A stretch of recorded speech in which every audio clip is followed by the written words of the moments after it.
بسم اللہ الرحمن الرحیم ان الحمد للہ نحمده ونستعینه ونستغفره ونعوذ باللہ من شرور انفسنا ومن سیئات اعمالنا من يهده الله فلا مضل له ومن يضلل فلا هادي له واشهد ان لا اله الا الله وحده لا شريك له واشهد ان محمدا عبده ورسوله يا ايها الذين امنوا اتقوا الله حق تقاته ولا تموتن الا وانتم مسلمون يا ايها الناس اتقوا ربكم الذي خلقكم من نفس واحده وخلق منها زوجها وبث منهما رجالا كثيرا ونساء واتقوا الله الذي تساءلون به والارحام ان الله كان عليكم رقيبا يا ايها الذين امنوا اتقوا الله وقولوا قولا سديدا يصلح لكم اعمالكم ويغفر لكم ذنوبكم ومن يطع الله ورسوله فقد فاز فوزا عظيما اما بعد فان اصدق الحديث كتاب الله واحسن الهدي هدي محمد صلى الله عليه وسلم وشر الامور محدثاتها وكل محدثة بدعة وكل بدعة ضلالة وكل ضلالة في النار۔ محترم و مکرم حاضرین مجلس، بزرگوں، دوستوں، اسلامی بھائیوں اور پردہ نشین ماں و بہنوں،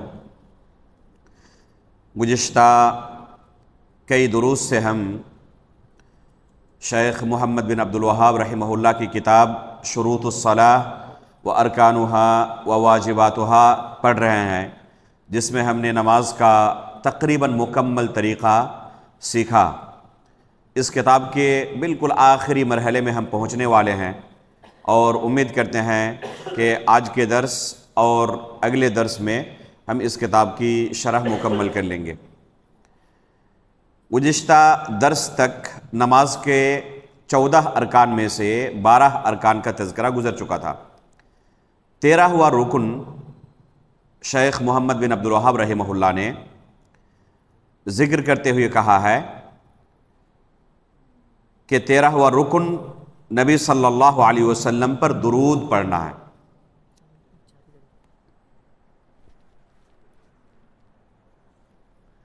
تیرہواں رکن نبی صلی اللہ علیہ وسلم پر درود بھیجنا ایک نماز کا اہم رکن ہے۔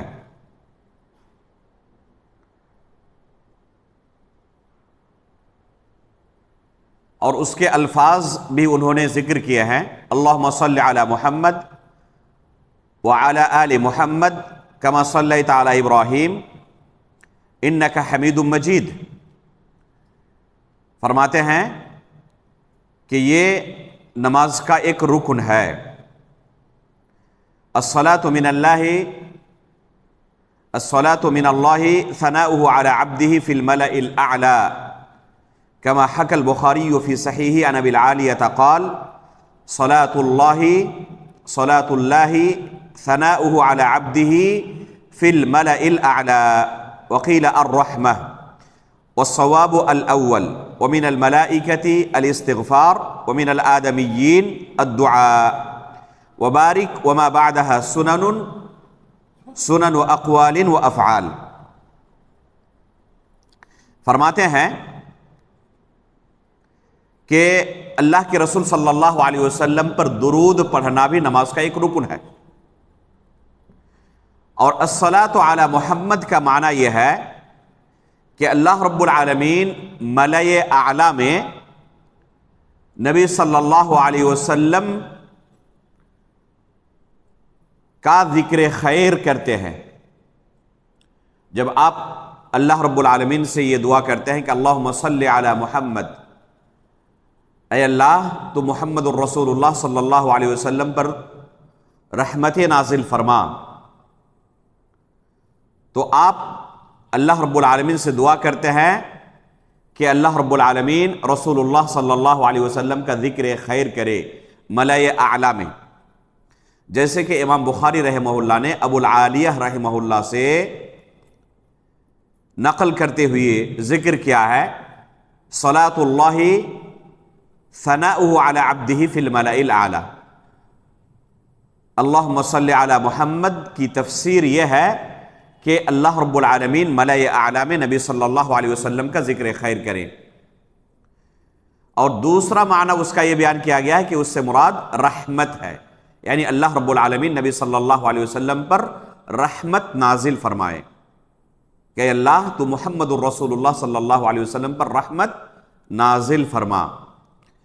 تو یہ دعا ہم اللہ رب العالمین سے کرتے ہیں کہ اللہ کے رسول صلی اللہ علیہ وسلم پر تو رحمت نازل فرما، اور خود اللہ کے رسول نے ہمیں یہ تعلیم دی ہے۔ یہ کس بات کی دلیل ہے؟ کہ خود رسول اللہ صلی اللہ علیہ وسلم اللہ کی رحمت کے محتاج ہیں، اور جو خود محتاج ہو اللہ رب العالمین کا، اس سے کوئی شخص اپنی محتاجگی دور کرنے کے لیے سوال کرے، یہ عقل مندی نہیں ہے۔ اس لیے اللہ کے رسول سے بھی کوئی چیز طلب نہیں کی جائے گی، بلکہ اللہ رب العالمین سے درخواست کی جائے گی کہ اللہ کے رسول پر رحمت نازل فرما۔ یہ خود اللہ کے رسول نے ہمیں تعلیم دی ہے، اور جب اللہ کے رسول سے کوئی چیز طلب نہیں کی جا سکتی تو دنیا کے اندر کوئی پیر، ولی، بزرگ، خواجہ، غریب نواز اللہ کے رسول سے بڑا نہیں ہے، چاہے وہ کتنے ہی اونچے مقام پر کیوں نہ پہنچ جائیں، وہ رسول اللہ صلی اللہ علیہ وسلم کے مقام و مرتبے تک نہیں پہنچ سکتے۔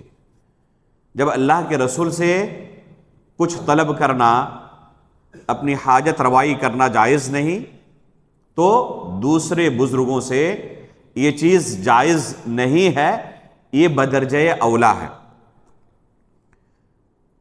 اس کے بعد فرماتے ہیں کہ یہ لفظ صلاۃ اگر فرشتوں کے حق میں بولا جائے تو اس سے مراد استغفار ہے، اور انسانوں کے حق میں بولا جائے تو اس سے مراد دعا ہے۔ اس قول میں شیخ محمد بن عبد الوہاب رحمہ اللہ نے اللہ کے رسول پر درود پڑھنے کو الصلاۃ علی محمد، یعنی اللہم صلی علی محمد وعلی آل محمد، یہ جو دعا پڑھتے ہیں اسے نماز کا ایک رکن قرار دیا ہے۔ حالانکہ اس مسئلے میں علماء کے مابین اختلاف ہے کہ یہ رکن ہے یا واجب ہے یا مستحب ہے۔ چنانچہ علامہ ابن کثیر رحمہ اللہ نے امام شافعی، امام احمد ابن حنبل اور امام اسحاق ابن راہویہ رحمہ اللہ سے، یہ تمام کے تمام اس امت کے کبار علماء، فقہاء، محدثین میں شمار ہوتے ہیں۔ امام احمد ابن حنبل اور امام اسحاق ابن راہویہ یہ دونوں امام بخاری رحمہ اللہ کے قابل استاد ہیں۔ ان سے علامہ ابن کثیر رحمہ اللہ نے نقل کیا ہے کہ نبی صلی اللہ علیہ وسلم پر درود پڑھنا نماز کا ایک واجبی عمل ہے، یعنی یہ واجب ہے، رکن نہیں ہے۔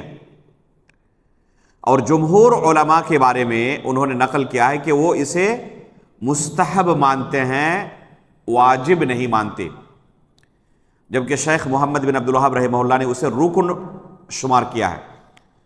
تو اس بارے میں علماء کے مابین اختلاف موجود ہے، اور اقرب الی الصواب یہی معلوم ہوتا ہے کہ یہ ایک واجب ہے، واللہ اعلم بالصواب۔ گزشتہ درس میں ہم نے ایک قصہ بھی ذکر کیا تھا، جو لوگ سعودی علماء پر یہ الزام لگاتے ہیں کہ وہ اللہ کے رسول سے محبت نہیں کرتے۔ ایک ملک کے اندر ایک شیخ گئے اور ان لوگوں نے کہا کہ آپ سعودی علماء اور سعودی عرب کے لوگ اللہ کے رسول سے محبت نہیں کرتے۔ پوچھا کہ آپ کے نزدیک اللہ کے رسول پر نماز میں درود پڑھنا یہ کیا ہے، اس کا حکم؟ تو انہوں نے کہا کہ مستحب ہے، یعنی مستحب عمل انسان اگر نہ بھی کرے، کبھی چھوڑ دے، تو اس کی نماز باطل نہیں ہوگی اور نہ اسے سجدہ سہو کرنا پڑے گا۔ تو انہوں نے کہا کہ آپ کے نزدیک یہ مستحب ہے اور ہمارے نزدیک رکن ہے۔ چنانچہ شیخ محمد بن عبد الوہاب رحمہ اللہ نے اسے نماز کے ارکان میں شامل کیا۔ تو اب آپ ہی بتائیں کہ اللہ کے رسول سے آپ زیادہ محبت کرتے ہیں، ہم زیادہ محبت کرتے ہیں؟ تو یہ تو جدلی بات ہوئی۔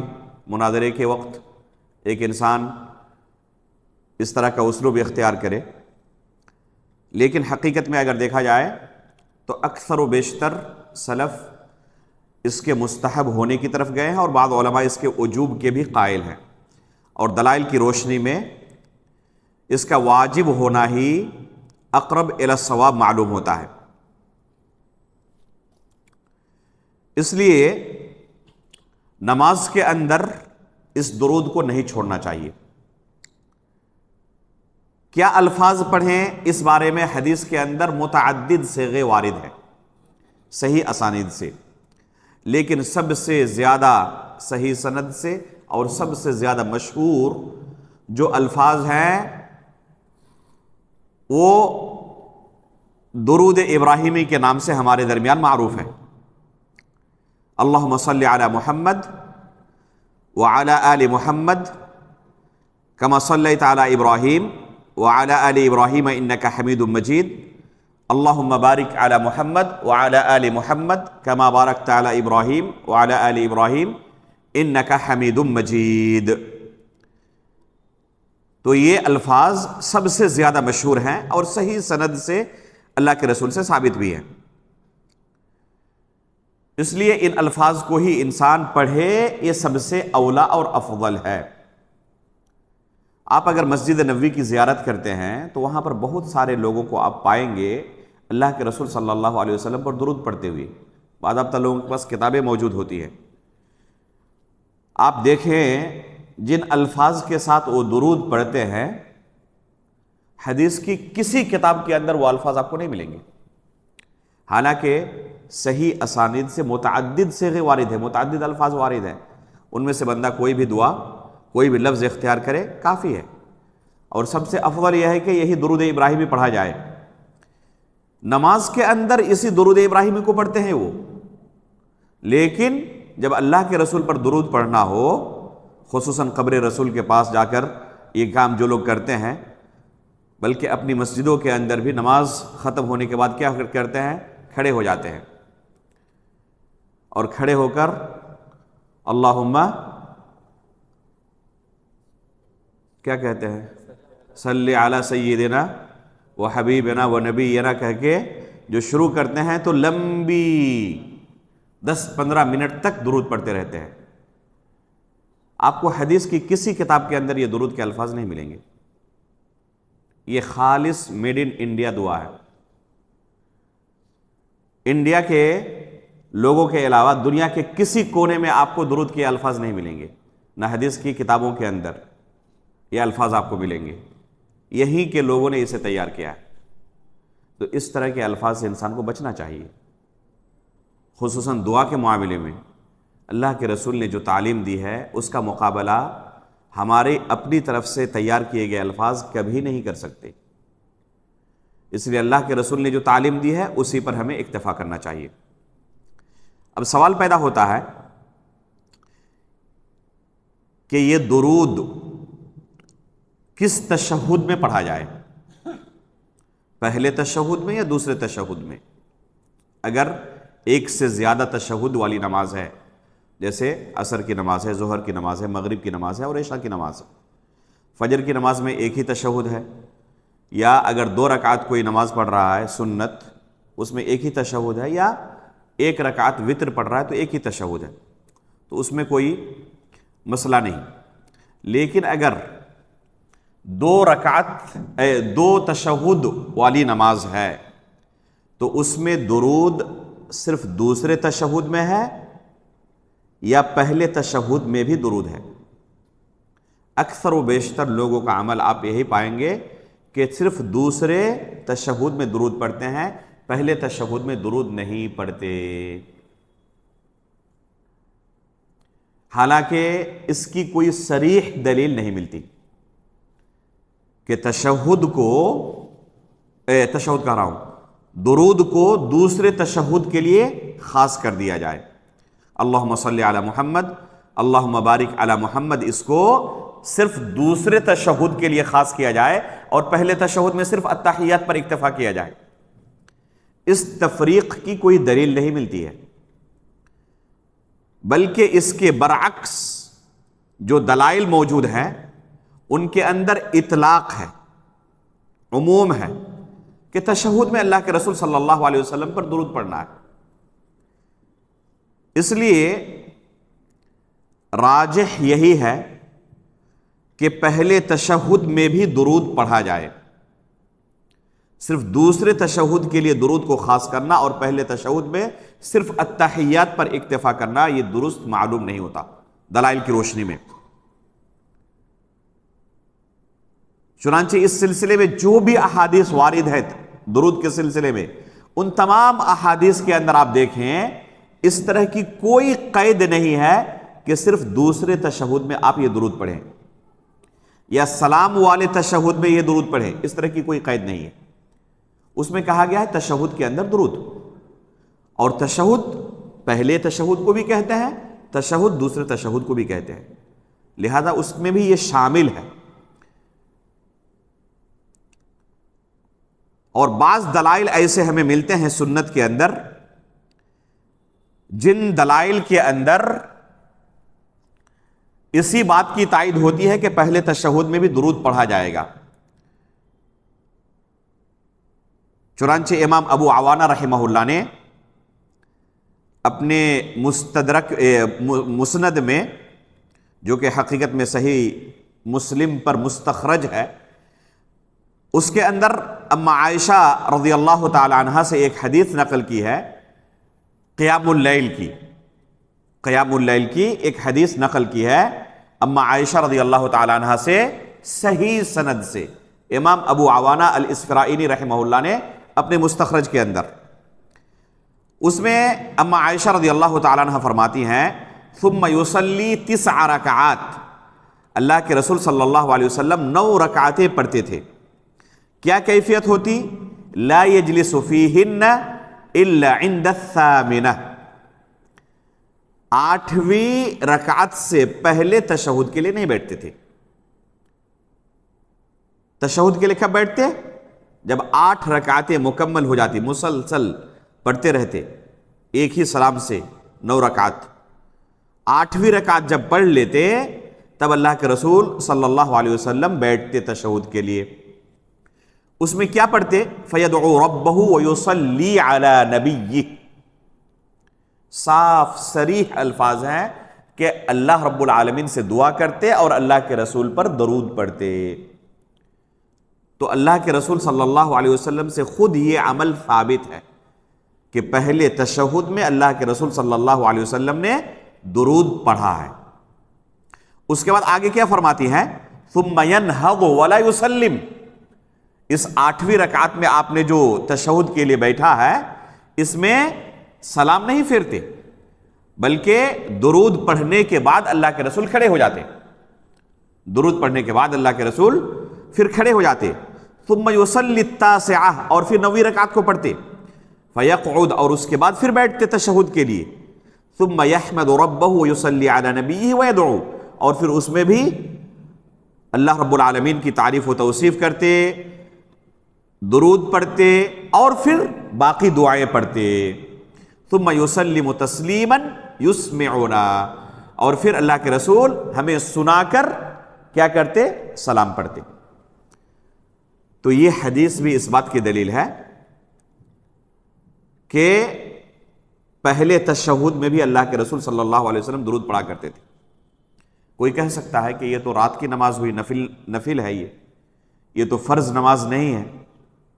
تو ہم ایسے لوگوں سے کہیں گے کہ اگر کوئی کام نماز کے اندر چاہے وہ نفل ہو یا فرض ہو کسی بھی صحیح سند سے ثابت ہے تو اصل ہے کہ وہ عام ہے، الا کہ تخصیص کی کوئی دلیل ہمیں مل جائے۔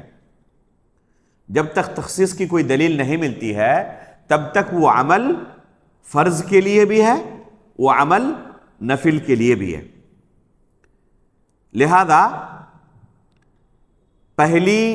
پہلے تشہد میں درود پڑھنا یہی راجح معلوم ہوتا ہے۔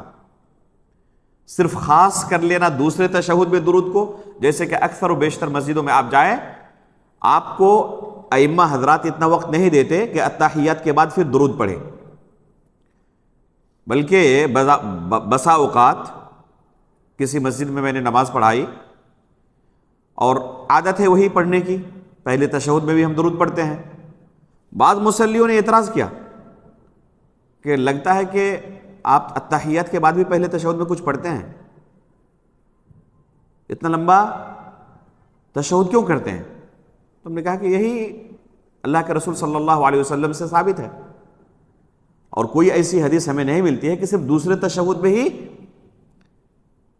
درود پڑھا جائے، بلکہ تشہد والی جتنی احادیث ہیں وہ عام ہیں، اس میں کوئی قید نہیں ہے، اور اللہ کے رسول سے پہلے تشہد میں درود پڑھنا ثابت بھی ہے اگر 2 تشہد والی نماز ہے تو۔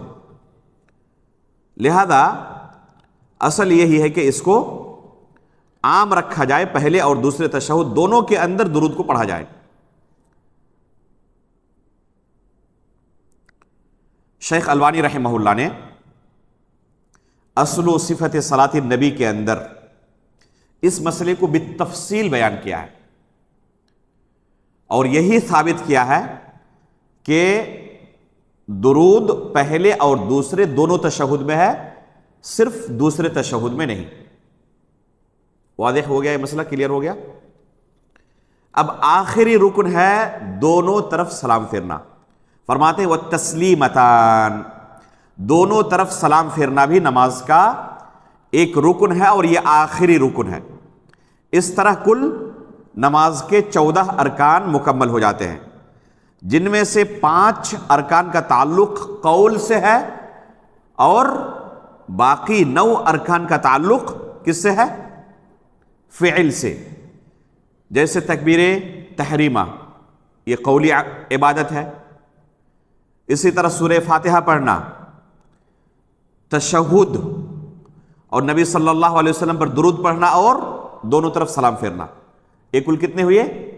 5 ارکان ہوئے جن کا تعلق زبان سے ادا کرنے کے سے ہے، اور باقی جو 9 ارکان ہیں ان کا تعلق عمل سے ہے، قول سے نہیں ہے۔ تو اس طرح سے کل 14 ارکان ہوتے ہیں، جن میں سے آخری رکن ہے دونوں طرف سلام پھیرنا۔ اللہ کے رسول صلی اللہ علیہ وسلم کی مشہور حدیث ہے کہ تحریمها التکبیر و تحلیلها التسلیم، نماز کے اندر ایک شخص تکبیر تحریمہ سے داخل ہوتا ہے، تکبیر تحریمہ کہہ کر وہ نماز کے اندر داخل ہو گیا، اب اس کے لیے جو چیزیں نماز سے پہلے حلال تھیں حرام ہو گئی ہیں، اب ادھر ادھر تاک نہیں سکتا، وہ کسی سے گفتگو نہیں کر سکتا، جو نماز کے اعمال ہیں وہی اعمال وہ انجام دے گا۔ اب اس نماز سے باہر کیسے نکلے گا؟ وہ جو چیزیں حرام ہو چکی اب اس کے لیے حلال کیسے ہوں گی؟ تو فرماتے تحلیلها التسلیم، اس نماز سے وہ سلام کے ذریعے باہر نکلے گا۔ تو یہی اصل ہے کہ نماز سے اگر کوئی شخص باہر نکلے گا تو سلام کے ذریعے باہر نکلے گا، جب تک سلام نہ پھیر دے تب تک نماز کے اندر ہی ہے، وہ تب تک نماز سے وہ باہر نہیں نکلا ہے۔ آپ دیوبندیوں کو دیکھے ہوں گے یا ان کے ہاں یہ مسئلہ بڑا مشہور ہے کہ آخری تشہد میں کوئی شخص تشہد کی دعائیں اگر پڑھ لیتا ہے اور قصدن جان بوجھ کر ہوا خارج کر دیتا ہے، وضو ٹوٹ گیا، کہتے ہیں اس طریقے سے بھی نماز سے نکل سکتا ہے، اس کی نماز مکمل ہو گئی، درست ہے۔ امام بخاری رحمہ اللہ نے صحیح بخاری کے اندر ایک کتاب قائم کی ہے کتاب الحیل کے نام سے، کہ شریعت کے اندر حیلے بہانے کرنے کا جو طریقہ بعض لوگوں کے ہاں پایا جاتا ہے جو کہ انتہائی مذموم صفت ہے، تو ان میں سے متعدد طریقوں کا بیان کیا ہے، اور قال بعض الناس کہہ کے ان مسائل کا تذکرہ کیا ہے کہ بعض الناس یہ کہتے ہیں، بعض لوگ یہ کہتے ہیں، اور ان تمام جگہوں پر بعض الناس سے کون مراد ہے؟ امام ابو حنیفہ رحمہ اللہ اور اصحاب الرائے مراد ہیں۔ تو انہی میں سے ایک مسئلہ یہ بھی ہے جو کہ امام بخاری رحمہ اللہ نے رد کرتے ہوئے ذکر کیا ہے اپنی صحیح کے اندر۔ تو یہ حقیقت میں عقل و نقل ہر چیز کے خلاف ہے کہ ایک شخص ہوا خارج کر کے نماز سے باہر نکلنے کے بارے میں سوچے اور اس سے یہ بھی سمجھے کہ ہماری نماز درست ہو گئی۔ یہ حدیث کے بالکل سراسر خلاف ہے۔ اللہ کے رسول صلی اللہ علیہ وسلم نے نماز سے نکلنے کا طریقہ کیا بیان کیا ہے؟ سلام پھیر کر کوئی شخص نماز سے باہر نکلے۔ ایک مشہور واقعہ ہے ایک صحابی کا، اللہ کے رسول صلی اللہ علیہ وسلم کے پیچھے معاذ بن جبل رضی اللہ تعالیٰ عنہ نماز پڑھتے تھے اور اپنی قوم کے مسجد میں جا کر دوبارہ قوم کے لوگوں کو نماز پڑھاتے تھے امام بن کر۔ ایک شخص آیا، دن بھر اپنے کھیت میں کام کر کے تھکا ہوا ہے اور معاذ رضی اللہ تعالیٰ عنہ کے پیچھے انہوں نے نماز شروع کی۔ اب معاذ رضی اللہ تعالیٰ عنہ نے قرات بہت لمبی کر دی۔ یہ بندہ تھکا ہوا بہت دیر تک کھڑا نہیں رہ سکا۔ اس نے کیا کیا؟ سلام پھیر کر نماز سے الگ ہو گیا، جماعت سے الگ ہو گیا، اور پھر اس نے اکیلے اپنی نماز مکمل کی۔ تو اس سے کیا پتہ چلتا ہے کہ اگر کوئی نماز سے نکل رہا ہے تو سلام پھیر کر نکلے گا۔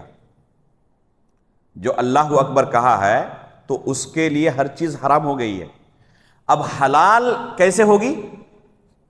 سلام پھیر کر۔ تکبیرها تحریمها التکبیر وتحلیلها التسلیم، اللہ کے رسول صلی اللہ علیہ وسلم فرما رہے ہیں کہ سلام پھیر کر ہی وہ چیزیں حلال ہو سکتی اس کے لیے، اب جو چیزیں حرام ہو چکی تھی۔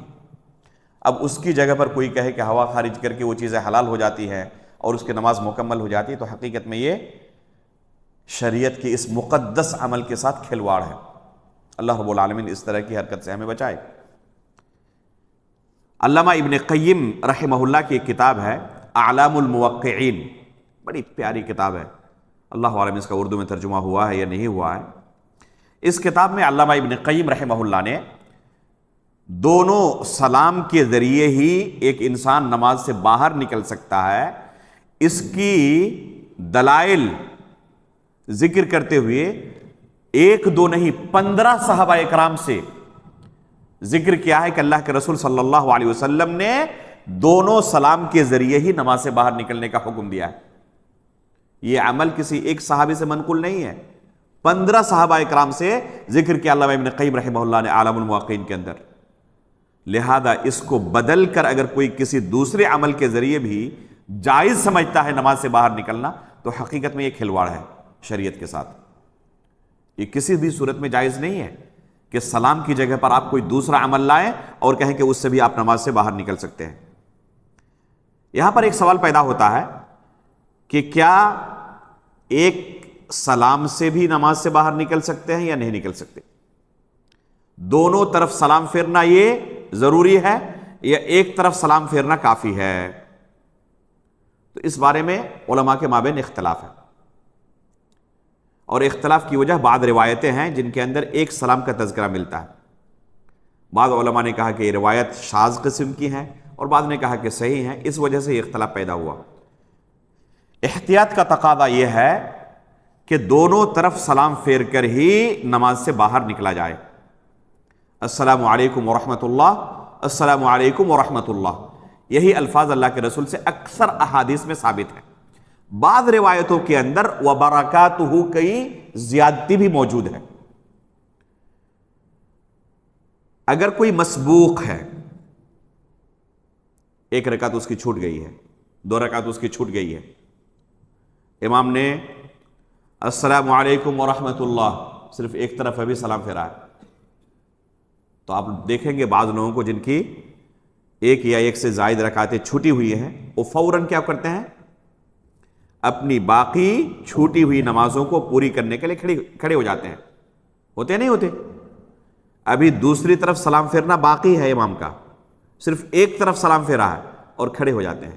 یہ عمل انتہائی غلط عمل ہے، یہ جائز نہیں ہے، یہ امام پر سبقت کرنا ہوا، اور امام پر سبقت کرنا جائز نہیں ہے۔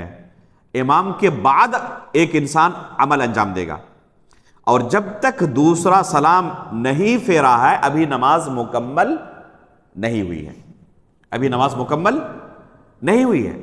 اس لیے جس کی نماز چھوٹ گئی ہے 1 رکعت یا 1 سے زائد رکعتیں، وہ کب کھڑا ہوگا؟ جب دونوں طرف امام سلام پھیر کر نماز کو کمپلیٹ کر لے تب کھڑا ہوگا، اس سے پہلے کھڑا نہیں ہوگا۔ یہاں تک کہ بعض علماء نے یہ تک فتویٰ دیا ہے کہ اگر وہ ایک سلام پھیرتے ہی کھڑا ہو جاتا ہے دوسری سلام پھیرنے سے قبل، تو اس کی یہ فرض نماز نفل میں منتقل ہو جائے گی، یہ نماز اس کی فرض نہیں رہ جائے گی، کیونکہ فرض نمازوں میں یہ جائز ہی نہیں ہے کہ دونوں طرف سلام پھیرنے سے پہلے کوئی شخص کھڑا ہو جائے۔ البتہ نفلی نمازوں میں بعض علماء نے چونکہ اجازت دی ہے، اس لیے کہتے ہیں کہ اس کی یہ نماز نفلی منتقل ہو جائے گی، فرض نماز نہیں رہے گی۔ یہ بعض علماء کے فتاوی موجود ہے، اس سے اس کی شدت کو بیان کرنا مقصود ہے کہ یہ غلط عمل ہے۔ یہاں تک کہ شیخ ابن باز رحمہ اللہ کا فتویٰ ہے کہ اگر کوئی شخص اس طرح ایک سلام پھیرنے کے بعد ہی دوسرے سلام سے قبل کھڑا ہو جاتا ہے تو اس کی یہ نماز باطل ہو جاتی ہے، اسے دوبارہ نئے سرے سے نماز دہرانی ہوگی، مکمل نماز۔ شیخ ابن باز رحمہ اللہ کا یہ فتویٰ موجود ہے، ان کی ویب سائٹ میں جائیے آپ کو یہ فتویٰ ملے گا کہ اگر کوئی شخص صرف ایک سلام امام نے پھیرا ہے اور 1 رکعت اس کی چھوٹ گئی تھی، کھڑا ہو گیا، وہ دوسری طرف سلام اس کے بعد امام پھیر رہا ہے اس کے کھڑے ہونے کے بعد، تو شیخ ابن باز رحمہ اللہ نے فتویٰ دیا کہ اس کی یہ نماز باطل ہو چکی ہے، کیونکہ امام نے ابھی نماز کمپلیٹ نہیں کی ہے اور اس سے پہلے وہ نماز سے امام سے الگ ہو گیا ہے، تو اس نے جماعت کی پرواہ نہیں کی، گویا کہ وہ جماعت سے الگ ہو چکا ہے کیونکہ ابھی جماعت ختم نہیں ہوئی ہے، لہذا اس کی یہ نماز باطل ہو جائے گی، اسے نماز دہرانی پڑے گی۔ اس سے اختلاف کیا جا سکتا ہے علمی طور پر، لیکن اس مسئلے کی سنگینی کو سمجھنے کے لیے فتاوے بڑے اہم ہیں۔ علی کل حال ایک مقتدی کو چاہیے کہ کب وہ، اگر اس کی کوئی رکعت چھوٹ گئی تو کب وہ کھڑا ہوگا؟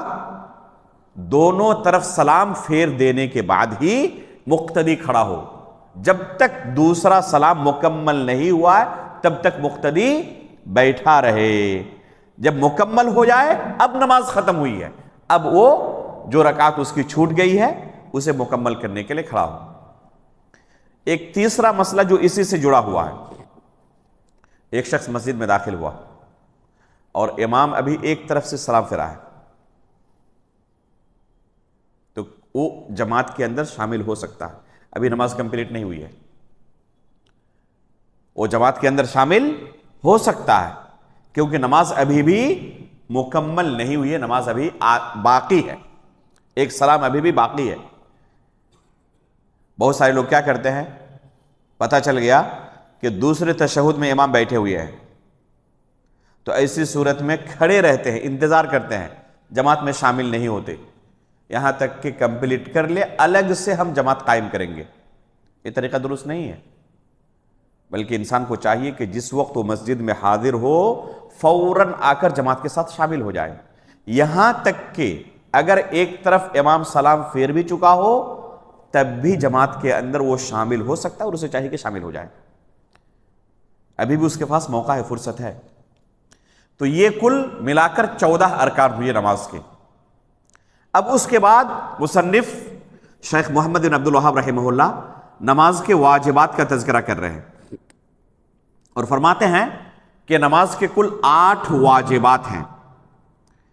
جمیع التکبیرات غیر تکبیرۃ الاحرام، تکبیر تحریمہ کے بارے میں ہم نے کیا کہا تھا، یہ کیا ہے، نماز کا رکن ہے، تو تکبیر تحریمہ کے علاوہ جتنی تکبیرات ہیں، آپ قیام سے رکوع کے لیے جا رہے ہیں، رکوع سے پھر اٹھ رہے ہیں، پھر سجدے کے لیے جا رہے ہیں، سجدے سے اٹھ رہے ہیں، تو ہر عمل کے لیے جب آپ منتقل ہوتے ہیں دوسرے عمل کی طرف تو آپ تکبیر کہتے ہیں۔ یہ تکبیرات واجب ہیں، صرف تکبیر تحریمہ یہ نماز کا رکن ہے، باقی تمام تکبیرات یہ واجب ہیں۔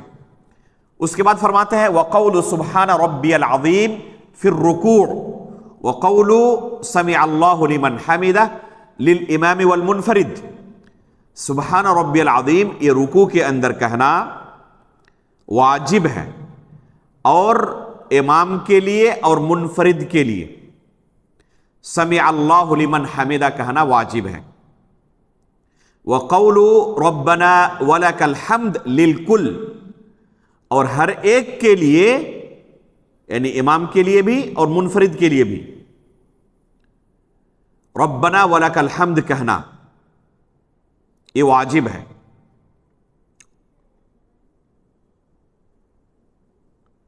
سمع اللہ لمن حمدہ، اگر کوئی شخص مقتدی ہے تو کہے گا یا نہیں کہے گا؟ یہاں پر مقتدی کے لیے انہوں نے نہیں ذکر کیا ہے۔ سمع اللہ لمن حمدہ کا تذکرہ کن کے لیے کیا؟ شیخ محمد بن عبد الوہاب رحمہ اللہ نے کہتے ہیں للامام والمنفرد۔ سمع اللہ لمن حمدہ کون کہیں گے؟ اگر کوئی امام بن کر نماز پڑھا رہا ہے یا کوئی شخص تنہا اکیلا نماز پڑھ رہا ہے تو یہ شخص سمع اللہ لمن حمدہ کہے گا۔ اور ربنا ولک الحمد یہ سب کہیں گے، یعنی امام ہو یا منفرد ہو اکیلے نماز پڑھنے والا ہو یا مقتدی بن کر امام کے پیچھے نماز پڑھنے والا ہو، ربنا ولک الحمد تینوں طرح کے لوگ کہیں گے، امام بھی، منفرد بھی اور مقتدی بھی۔ لیکن سمع اللہ لمن حمدہ کتنے لوگ کہیں گے؟ امام یا منفرد۔ اب مقتدی حضرات کیا کریں گے؟ اس عبارت سے یہی لگ رہا ہے کہ مقتدی حضرات کے لیے سمع اللہ لمن حمدہ نہیں کہنا، اور یہی بہت سارے علماء کا موقف ہے کہ سمع اللہ لمن حمدہ یہ مقتدی کے لیے نہیں ہے، یہ صرف امام کے لیے ہے یا منفرد کے لیے، تنہا نماز پڑھنے والے کے لیے۔ مقتدی صرف ربنا ولک الحمد کہے گا۔ دلیل کیا ہے؟ دلیل یہ پیش کرتے ہیں کہ اللہ کے رسول صلی اللہ علیہ وسلم نے فرمایا جعل الامام لیؤتم بہ، امام کو کس لیے امام بنایا گیا ہے؟ تاکہ اس کی اقتداء کی جائے۔ اس کے بعد اللہ کے رسول تفصیل بیان کرنا شروع کرتے ہیں، فَإِذَا كَبَّرَ فَكَبِّرُوا، جب وہ تکبیر کہیں تو تم بھی تکبیر کہو۔ اس کے بعد وَإِذَا قَالَ غَيْرِ الْمَغْضُوبِ عَلَيْهِمْ قُولُوا آمین، جب غیر المغضوب علیہم کہیں تو تم آمین کہو۔ وَإِذَا رَكَعَ فَارْكَعُوا، جب رکوع کرے تو تم بھی رکوع کرو۔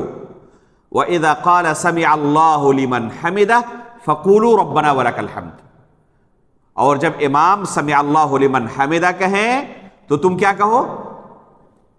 ربنا ولک الحمد کہو۔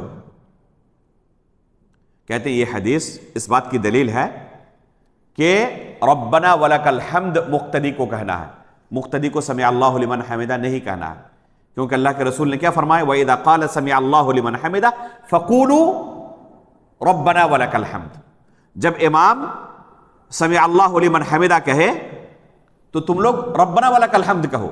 یہ نہیں کہا کہ تم بھی سمع اللہ لمن حمدہ کہو اس کے بعد ربنا ولک الحمد کہو۔ کہتے ہیں یہ حدیث اس بات کی دلیل ہے کہ مقتدی کے لیے سمع اللہ لمن حمدہ نہیں ہے، لیکن یہ استدلال درست معلوم نہیں ہوتا،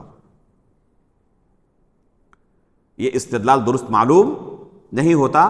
اور شیخ محمد بن عبد الوہاب رحمہ اللہ نے جو موقف یہاں اختیار کیا ہے یہ مرجوح موقف لگتا ہے۔ راجح یہ معلوم ہوتا ہے دلائل کی روشنی میں کہ سمع اللہ لمن حمدہ امام بھی کہیں گے، منفرد بھی کہیں گے اور مقتدی بھی کہیں گے، جیسے کہ ربنا ولک الحمد امام، منفرد اور مقتدی تینوں کے لیے، اسی طرح سمع اللہ لمن حمدہ بھی تینوں کے لیے ہے۔ کیا دلیل ہے اس کی؟ شیخ البانی رحمہ اللہ نے اس مسئلے کو بھی تفصیل کے ساتھ ذکر کیا ہے صفت صلاۃ النبی کے اندر۔ اسی طرح امام سیوطی رحمہ اللہ نے اس مسئلے کو بڑی تفصیل کے ساتھ ذکر کیا ہے، بلکہ اس بارے میں مستقل کتاب لکھی ہے، دفع التشنیع فی حکم التسمیع کے نام سے ان کی مستقل کتاب ہے، اور ان لوگوں پر رد کیا ہے جو کہتے ہیں کہ مقتدی کے لیے سمع اللہ لمن حمدہ نہیں ہے۔ امام سیوطی نے مستقل کتاب لکھی اس مسئلے پر۔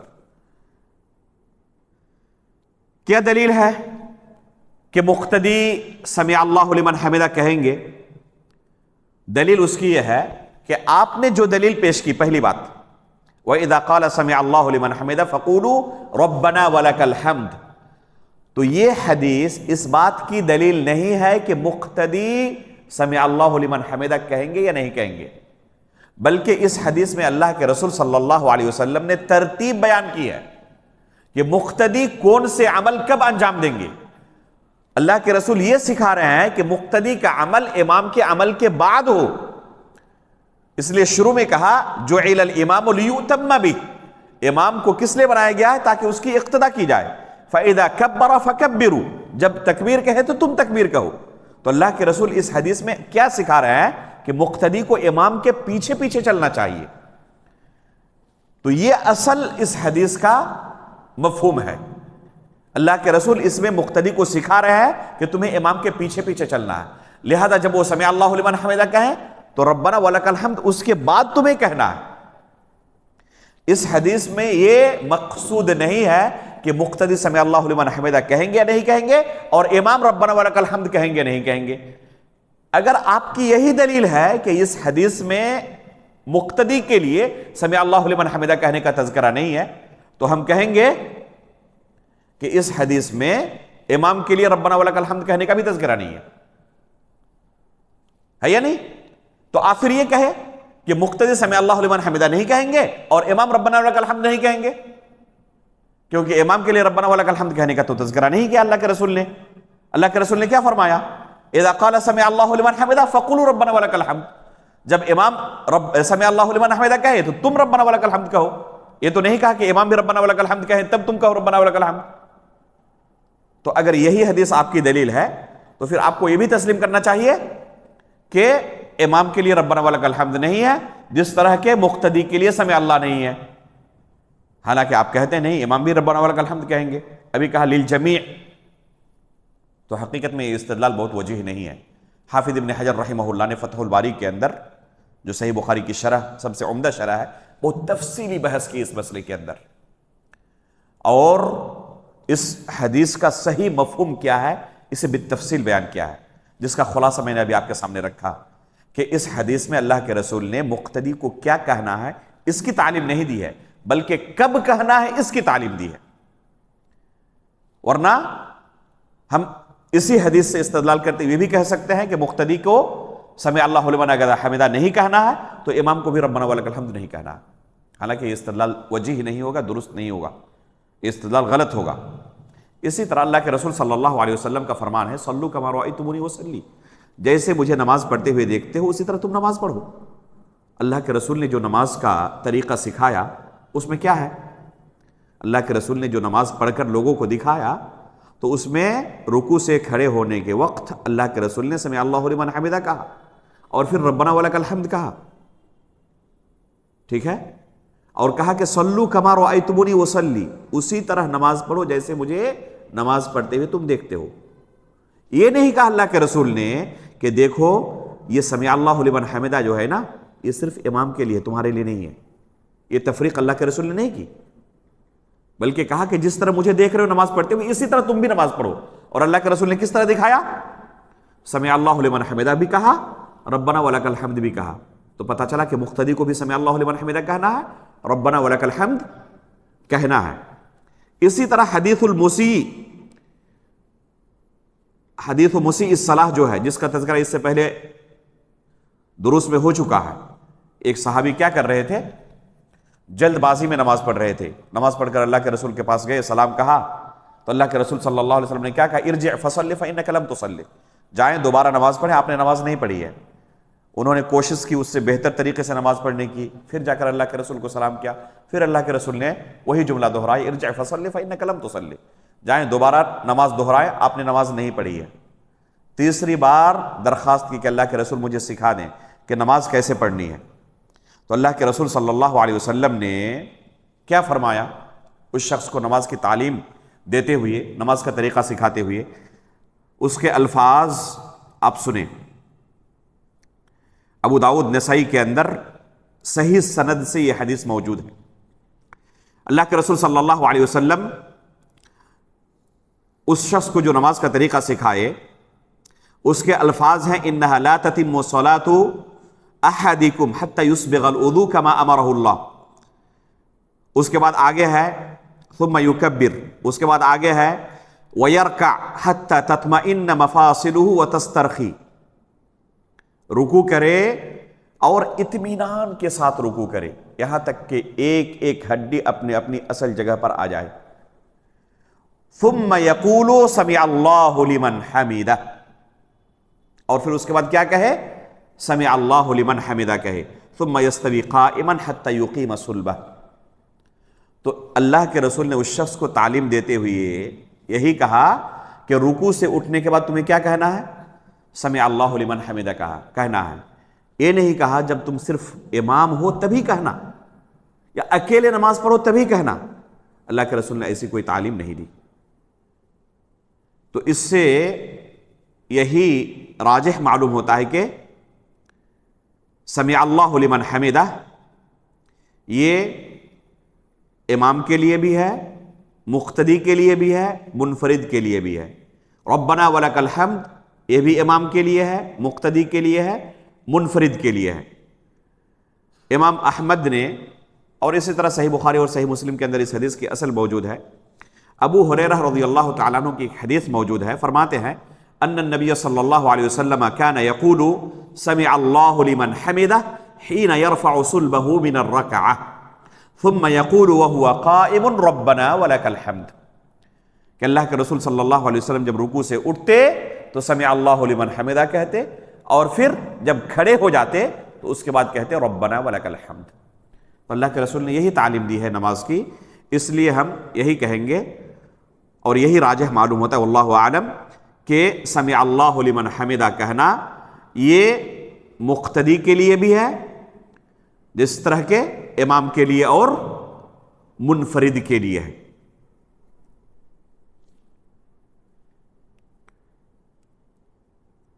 اس کے بعد فرماتے ہیں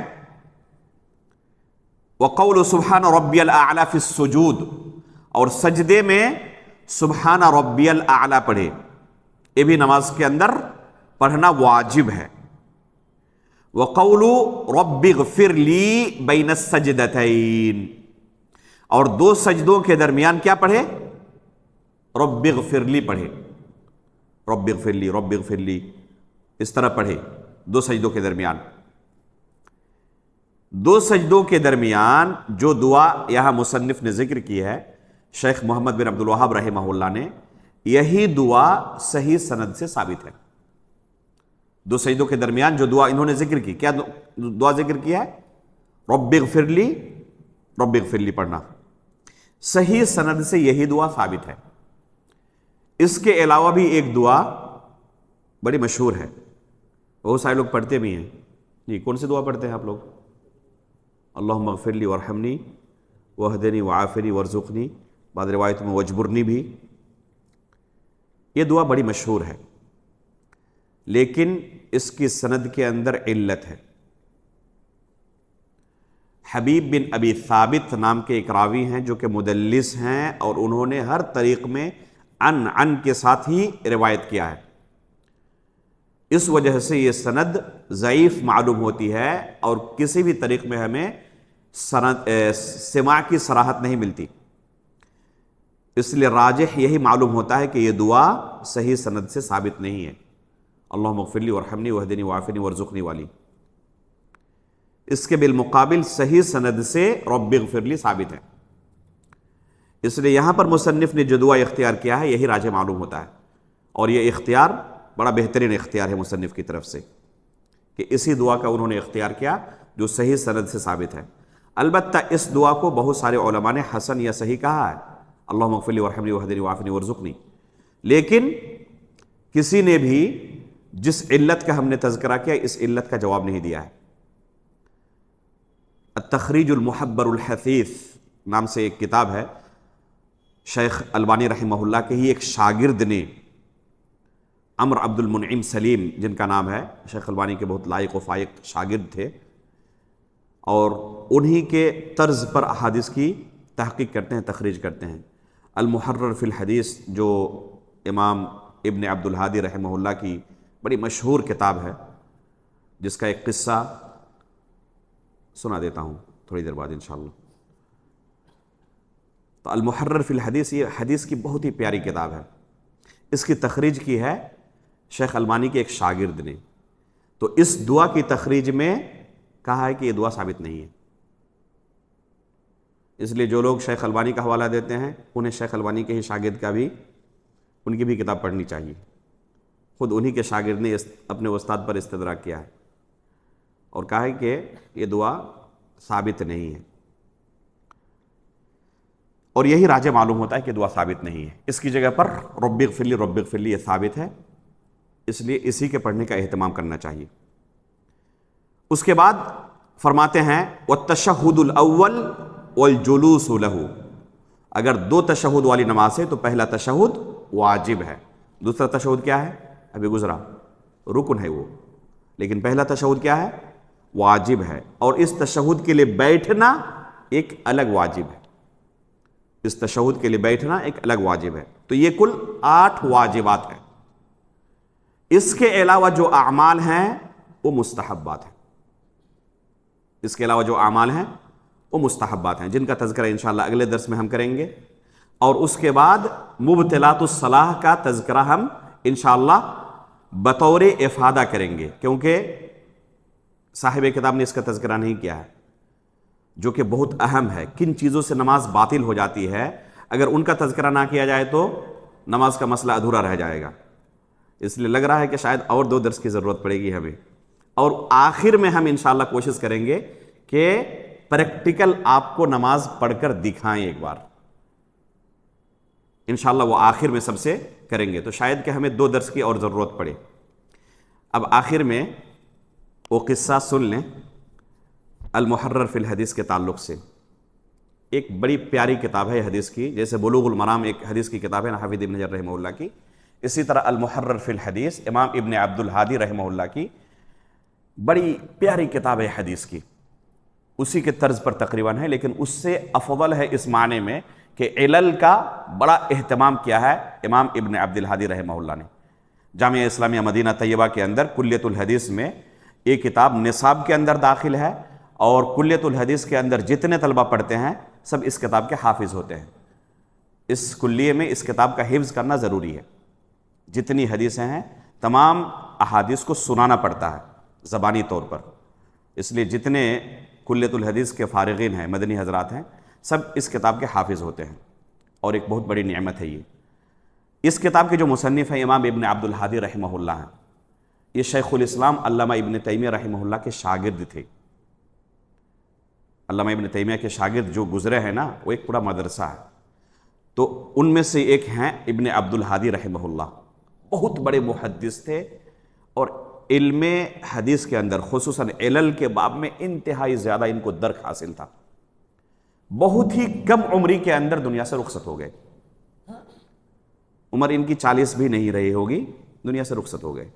یعنی تقریباً ہماری عمر کے تھے یا اس سے بھی کم عمری کے اندر دنیا سے رخصت ہو گئے. اسی عمر کے اندر اللہ نے اتنی برکت دی تھی، اتنی اہم کتابیں لکھ گئے. جتنی کتابیں ان کی ہیں سب ایک سے بڑھ کر ایک ہیں. یہ کتاب جو ہے المحرر فی الحدیث، آج تک اس کتاب کی شرح کوئی موجود نہیں ہے. حالانکہ بلوغ المرام حافظ ابن حجر کی ہے، اس کے بعد انہوں نے لکھی. بے شمار شروحات بلوغ المرام کی موجود ہے، لیکن اس کتاب کی آج تک کوئی شرح موجود نہیں ہے. اس کی وجہ کیا ہے؟ کیا اس کتاب کی طرف لوگوں نے توجہ نہیں دی شرح لکھنے کی؟ نہیں، توجہ بہت سارے لوگوں نے دی، لیکن اللہ کا کرنا ایسا ہے کہ جس نے بھی اس کتاب کی شرح لکھنے کا ارادہ کیا اور شروع کیا دنیا سے رخصت ہو گئے. یہی قصہ ہے. مصنف جو ہیں ابن عبد الہادی رحمہ اللہ کم عمری کے اندر دنیا سے وہ بھی رخصت ہوئے، اور جتنے علماء نے شروع کی اس کتاب کی شرح لکھنا وہ دنیا سے رخصت ہوتے گئے. ایک گزرے، دوسرے آئے، انہوں نے کہا کہ میں اس کی شرح لکھوں گا. شروع کیا، کچھ دن گزرے، جوانی کے عالم میں دنیا سے رخصت ہو گئے. جامعہ اسلامیہ مدینہ کے اندر چونکہ یہ کتاب نصاب میں داخل ہے، اس لیے طلبہ کو بہت ضرورت پڑتی ہے شرح کی، اور کوئی شرح نہیں ہے. اساتذہ کو بھی ضرورت پڑتی ہے، طلبہ کو بھی ضرورت پڑتی ہے. تو ہمارے ایک استاد تھے شیخ سعود الجربوعی رحمہ اللہ، بڑے پکے سلفی عالم تھے، متبع سنت. انہوں نے اپنی عمر گزار دی صحابہ اکرام کی سیرت پر کام کرتے ہوئے. 12 جلدوں میں فضائل الصحابہ پر کتاب لکھی ہے.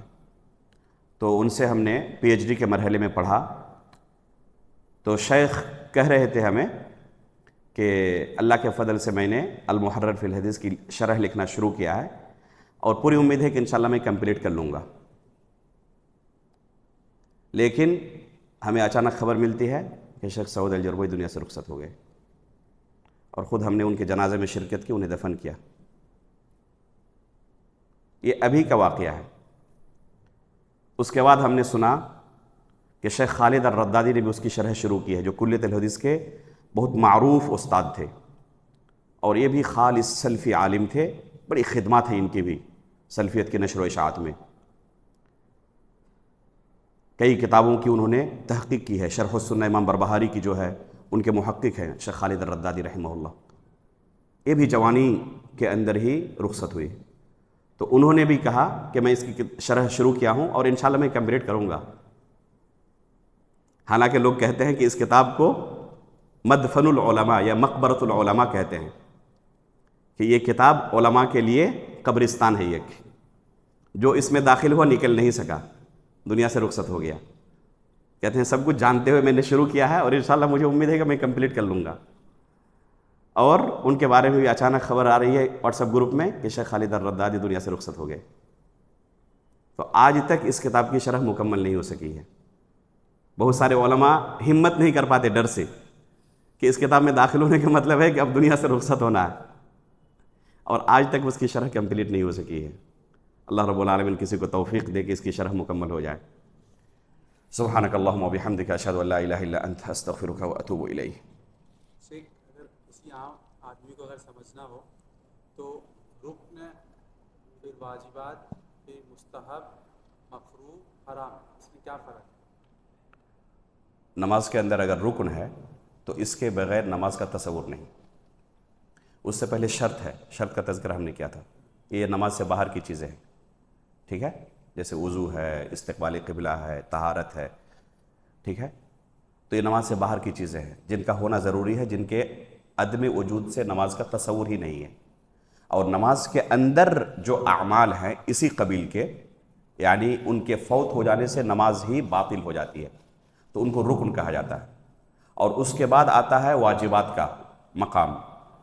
اگر واجبات میں سے، ابھی اس کا تذکرہ آئے گا جب ہم واجبات کو کمپلیٹ کریں گے، اور پھر اس کے بعد جب مستحبات کو کمپلیٹ کر لیں گے تو مصنف نے آگے ذکر کیا اس مسئلے کو، انشاءاللہ اگلے درس میں اس کا تذکرہ آ جائے گا۔ واجبات اگر کسی سے چھوٹ جائے سہون، تو اپنی نماز کی اصلاح کر سکتا ہے سجدہ سہو کے ذریعے، اور جہاں تک مستحبات ہیں تو ان سے نماز کی صحت پر کوئی اثر نہیں پڑتا، ٹھیک ہے۔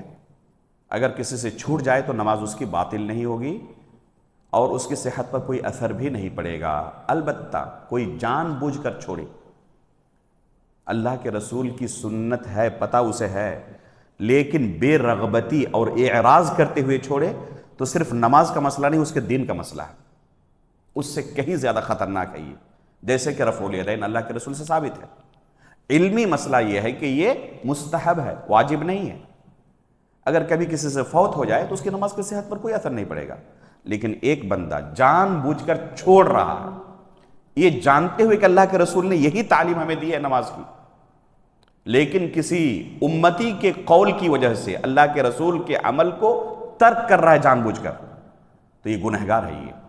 اور صرف نماز کا مسئلہ نہیں، اس کے دین و ایمان کا مسئلہ ہے کہ اللہ کے رسول کے ساتھ وہ اعراض کر رہا ہے، اور یہ بہت بڑا جرم ہے، یہ جائز نہیں ہے کسی صورت میں۔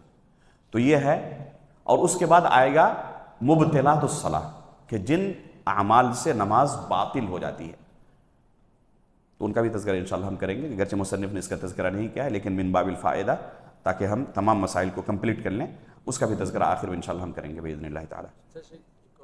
اگر مان لیجیے کبھی ہم لوگ فرض نماز میں ہیں، لیکن کسی نوبت کے جیسے ہمیں نماز توڑنا ہے، کیا دونوں طرف خالی سلام پھیر دیں گے تو ہو جائے گا؟ اس کی شرعی سبب سے اگر توڑ رہے ہیں تو پھر سلام پھیرنے کی ضرورت نہیں ہے، ٹھیک ہے، اگر شرعی سبب سے۔ اور بغیر شرعی سبب کے آپ اگر نکلنا چاہتے ہیں، جیسے آپ کی ٹرین کھل جائے گی، ٹھیک ہے، تو آپ کو نماز سے اگر نکلنا ہے تو سلام پھیر کر نکلنا ہے، نماز سے نکلنا ہے تو سلام پھیر کر نکلنا ہے۔ لیکن ایک بندہ سنت شروع کر دیا ہے اور اقامت شروع ہو گئی. ابھی سنت شروع کیا تھا اور اقامت شروع ہو گئی. تو اللہ کے رسول صلی اللہ علیہ وسلم نے کیا فرمایا؟ اذا اقیمت الصلاۃ فلا صلاۃ الا المکتوبہ. جب اقامت کہہ دی جائے تو اس فرض نماز کے علاوہ کوئی دوسری نماز نہیں ہوتی. اب شرعاً اس کی نماز باطل ہو چکی ہے. امام نے جیسے ہی اللہ اکبر کہا اس کی نماز باطل ہو گئی، گرچہ وہ پڑھتا رہے، شرعی طور پر اس کی نماز کی کوئی اہمیت نہیں. اب تو ایسا شخص سلام پھر کر نہیں نکلے گا، پھر وہ اسی حالت میں نماز چھوڑ کر کیا کرے گا؟ امام کے ساتھ آ کے شامل ہو جائے گا. تو اس شرعی سبب سے اس کو چھوڑنا پڑ رہا ہے، اپنی طرف سے قصداً نہیں چھوڑ رہا ہے وہ، تو ایسی صورت میں سلام نہیں. لیکن اگر وہ اپنی کسی وجہ سے، جیسے کہ نماز امام بہت لمبی پڑھا رہا ہے، ہمت نہیں ہو رہی ہے پڑھنے کی، یا ٹرین چھوٹ رہی ہے، یا کوئی ضروری کام پڑ گیا ہے، تو ایسی صورت میں کیا کرے گا؟ وہ سلام پھیر کر جائے گا. اگر کسی کا وضو ٹوٹ گیا تو یہ شرعی سبب سے اس کی نماز باطل ہوئی ہے، سمجھ رہے نا؟ تو جس طرح اقامت کی وجہ سے شرعی سبب سے باطل ہوا تھا، باطل ہوئی تھی نماز، اس میں سلام نہیں تھا، تو اگر کسی کا وضو ٹوٹ جائے اس کو بھی سلام نہیں پھیرنا ہے. تو جو بھی شرعی سبب سے نماز باطل ہوگی وہاں پر سلام نہیں پھیرنا ہے. اور اپنی کسی ضرورت سے قصداً نماز چھوڑ کے جا رہا ہے تو سلام پھیر کر جائے گا. وہ فرق سمجھ میں آیا نا؟ سبحانک اللہم و بحمدک اشہد ان لا الہ الا انت استغفرک و اتوب الیک.